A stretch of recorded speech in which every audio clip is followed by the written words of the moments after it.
namootaan tuffatamuun miira namatti toluu miti. Ofitti amanamummaa namaa xiqqeessuu danda'a. Yeroo namootaan tuffatamte tuffii sana jalaa ba'uu fi kabajaa kee deeffachuuf qabxiilee gurguddoo armaan gadii gochuu dandeessa. Qabxiileen akka shanitti qoodi isiniif dhiyeesseetiin jira. Tokkoffaa, ofitti amanamummaa kee guddisi.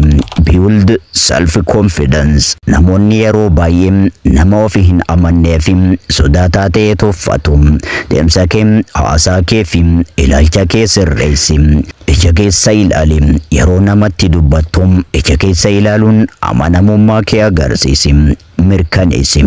Humnaa fi dandeettii kee amani. Yoo ati hayyamteef malee eenyulleen ija xiqqeenyaatiin si ilaaluu hin danda'u. Ati immoo hayyama kee eenyullee dhorkannaan eenyu gadillee miti. Daangaa kee tolfadhu. Lammaffaa, milkaa'inaan deebii kenni. Success is the best revenge. Tuffiin namootaatiif deebii deebisuuf deebii afaanii lolam yookiin dubbii deebisuun yeroo kee hin gubin. Deebiin hundarra caalu milkaa'ina keeti. Hojii kee irratti cimii argami. Galma kee bira gahuuf ifaaji. Yeroo ati namoota si tuffatan bira dabartee milkooftu tuffiin isaanii gara kabajaatti jijjiirama. Sadaffaa, daangaa jireenya keetii keewwadhu. Set boundary. Namoonni akka salphaatti akka si hin tuqnee fi si hin xiqqeessine daangaa qabaadhu. Yeroo namoonni tokko dhiira kee miidhuu yookiin si xiqqeessuu argite haala tasgabbaa'aa fi jabaa ta'een haalli ati natti dubbattu kun naaf hin malle. Lammata akkanatti hin dubbanne jechuun ifaan ifatti itti himi. Haa ta'u yookiin tole jechuu qofaan hin dhiisin. Yeroo barbaachisutti lakkii hin ta'u jechuu bari. Afuraffaa, hiriyoota kee filadhu. Choose your circle wisely. Namoonni si xiqqeessanii fi si miidhan irraa fagaadhu.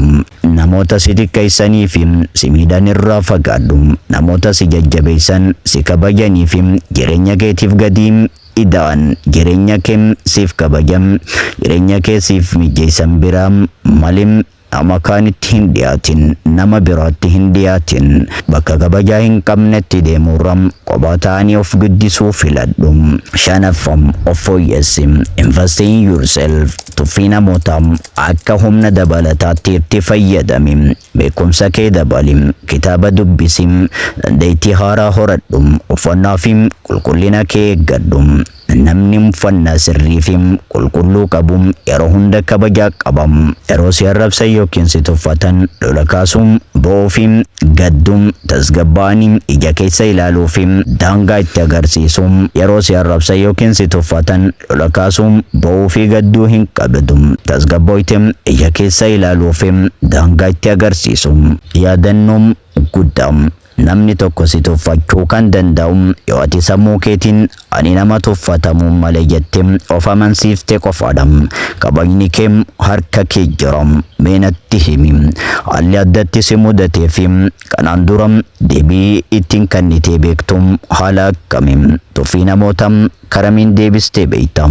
Amma namoota si tuffataniif ilaalcha akkamii qabda? Barumsa biraatiin waa wal arginuuf chaanaala keenya subscribe gochuudhaan maatii keenya ta'aa. Isin jaalannam.